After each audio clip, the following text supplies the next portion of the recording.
It's 1863, and Abraham Lincoln has one goal: preserving the Union.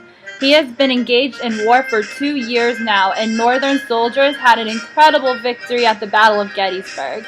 Instead of receiving applause, Lincoln found himself having to defend his actions in signing the Emancipation Proclamation and freeing the slaves.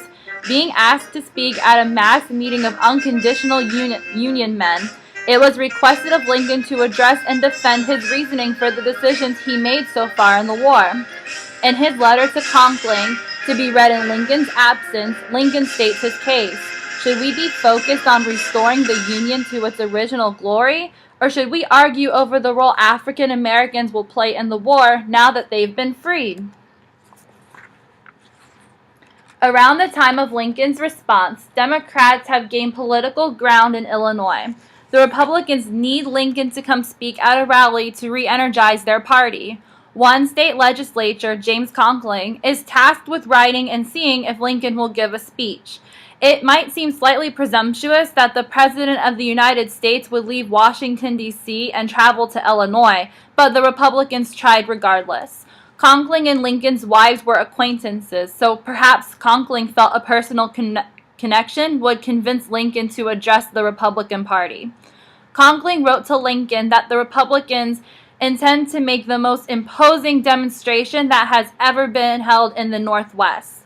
I know that nothing could add more to the interest of the occasion than your presence. Lincoln's declination to speak and his answer to Conkling addressed a wide array of topics, ones that historians and educators still discuss to this day. Lincoln's response displayed that he was not sure exactly what the Republicans wanted from him as president.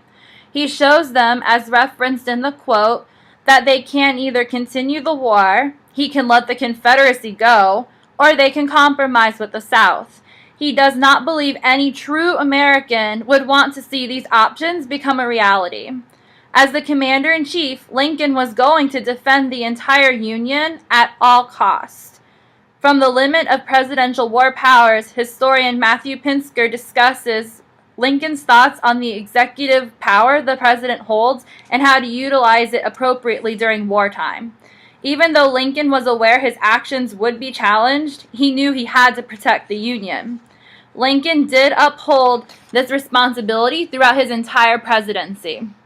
Therefore, he had to decide what is currently the most pressing matter to Republicans: free slaves moving their way north, or fighting for the Union. Already Lincoln was facing draft riots in the North, resolutions denouncing the Emancipation Proclamation, and other acts of defiance from Northerners who were angry at the direction of the war. It is apparent that Lincoln will have to widely defend his decision to sign this significant document. Then Lincoln will have to convey its importance in a letter to Conkling. It's no wonder Lincoln instructed him to read it very slowly, for fear Lincoln's defense of the Emancipation Proclamation would be lost in translation. Lincoln cuts straight to the chase in his written word, as he does in most of his letters. He addresses the Republicans' discontent at stemming from being dissatisfied with me about the Negro. It is already known from previous documents that even though Lincoln is personally against slavery, he will not release slaves from bondage based solely on his beliefs. Previously, Lincoln stated in a letter to editor Albert G. Hodges that if slavery is not wrong, nothing is wrong. I cannot remember when I did not so think and feel, and yet I have never understood that the presidency conferred upon me an unrestricted right to act officially upon this judgment and feeling. It takes an honorable man like Lincoln to not only speak against slavery, but to also explain why he cannot abuse his presidential power to free the slaves on his terms, even if he wishes to. Would we not wonder if Lincoln's other actions were for personal gain if he acted early on freeing the slaves? In the letter to Conkling and other instances, Lincoln explains how he attempted to allow the South to transition out of a slavery economy on their own terms.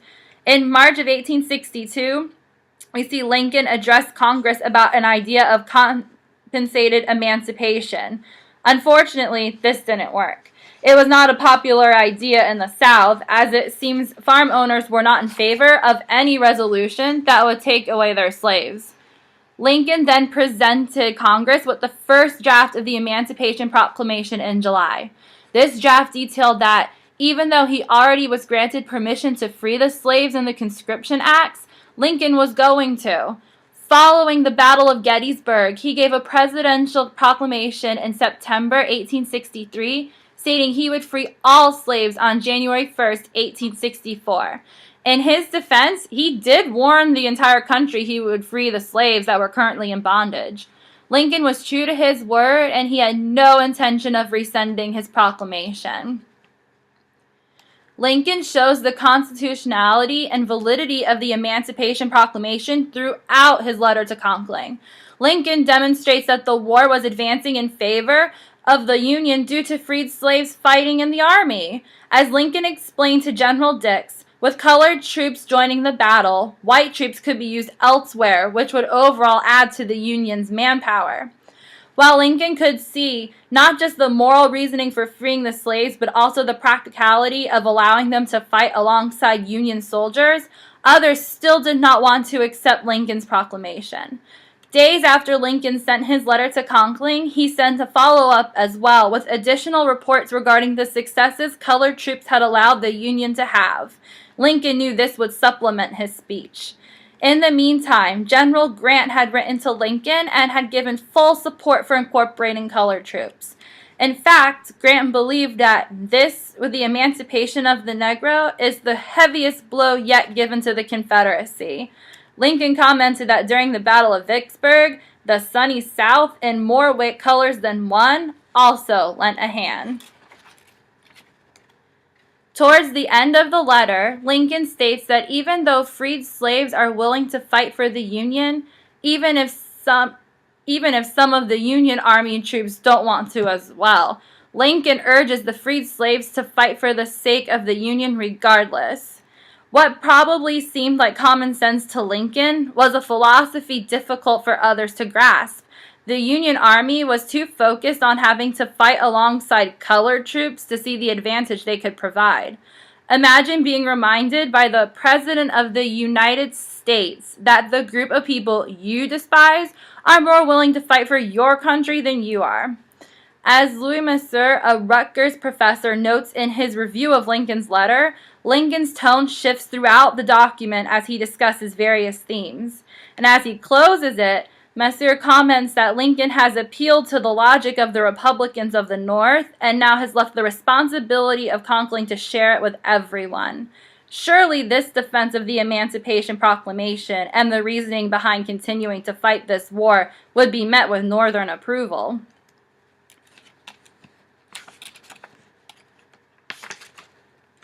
Conkling writes back to Lincoln singing his praises. Lincoln's message has been heard and accepted by the Republicans.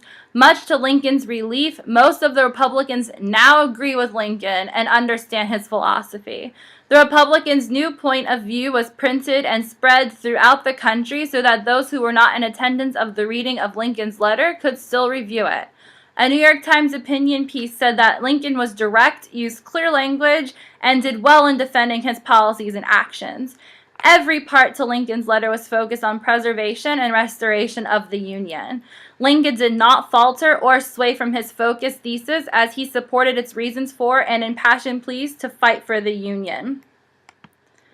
On the other hand, in Messer's article, he goes on to talk about other famous speeches that Lincoln would give, one such in November, and how it would support Lincoln's reputation of delivering speeches that resonate with Americans and invokes their common sense.